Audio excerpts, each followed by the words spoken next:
नमस्कार किसान साथियों आज अपन बात करेंगे धान की फसल में कीट रोग के बारे में।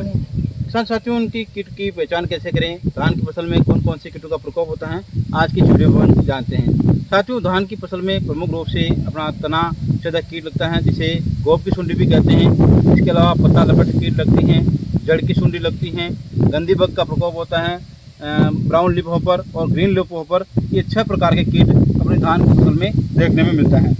साथियों, सबसे पहले बात करते हैं धान में लगने वाला तना छेदक कीट, जिसे गोब की सुंडी भी कहते हैं। साथियों, तना छेदक मक्खी जो होती है, इसकी लट ब्रॉड मादा होती हैं, पत्ती की निचली किनारों पर अंडे देती हैं और अंडों से लगभग 1 से 2 दिन के बाद में लार्वा कीट बाहर निकलता है और वो लार्वा तने में छेद करके अंदर घुस जाता है और अंदर के भाग को खाने लग जाता है।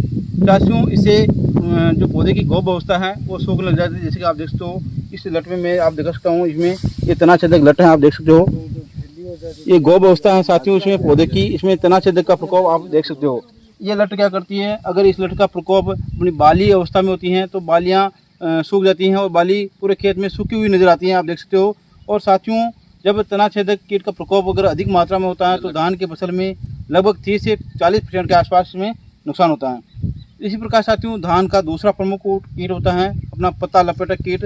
साथियों, पत्ता लपेटक कीट की प्रमुख पहचान होती है, जब भी आप खेत का निरीक्षण करोगे तो आपकी पत्तियां गोलाकार में चिपकी हुई नजर आएगी, तो आप समझ लेना कि आपके खेत में पत्ता लपेटक कीट का प्रकोप है। पत्ता लपेटक एक छोटी पतली हरी रंग की लट होती है, जो कि साथियों एक चिपचिपा पदार्थ छोड़ती है, जो पत्ते की चिपका देती है और पत्ती एक गोलाकार में शेप ले लेती है।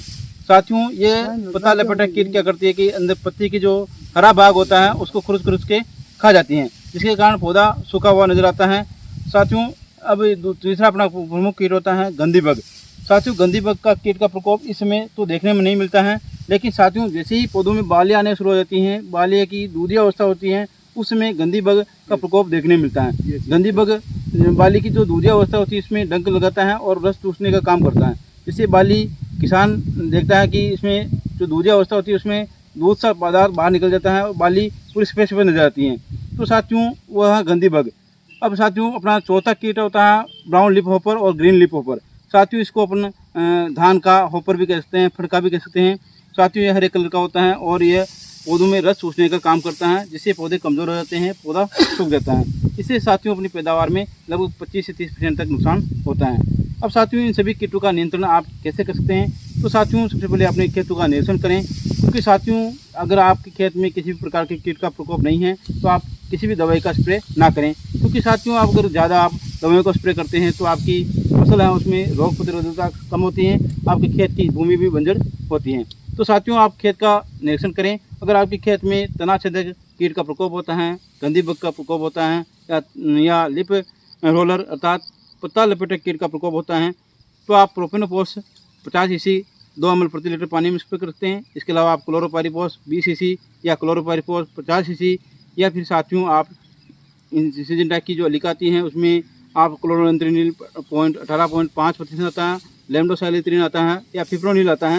इन सभी कीटनाशकों में से किसी एक कीटनाशक का स्प्रे आप अपनी फसल में कर सकते हैं। तो साथियों, इसके साथ अगर आप चाहे तो NPK 19-19 या NPK 0-32-34 का भी स्प्रे कर सकते हैं। तो साथियों, यह है अपनी धान की फसल में लगने वाले कीटों की जानकारी, उनकी पहचान कैसे करें। साथियों, इन कीटों का प्रकोप आप देखोगे कि लगभग अगस्त माह से लेकर के अक्टूबर माह तक देखने में मिलता है। तो साथियों, आप समय पर अपने खेतों का निरीक्षण करें और इन कीटों का आप समय पर नियंत्रण करें। साथियों, अपने अगले वीडियो में अपन बात करेंगे धान की फसल में लगने वाले रोग और रोगों का पहचान कैसे करें और रोगों का नियंत्रण कैसे करें और कौन सी अवस्था में कौन सा रोग लगता है उसके बारे में बात करेंगे। जैसे कि साथियों, धान का प्रमुख रोग है धान का झोंका, इसके अलावा शीत ब्लाइट हैं और जीवाणु धब्बा रोग हैं। इन रोगों के बारे में अपन अपने नेक्स्ट वीडियो में बात करेंगे। साथियों, जय हिंद, जय भारत, जय किसान।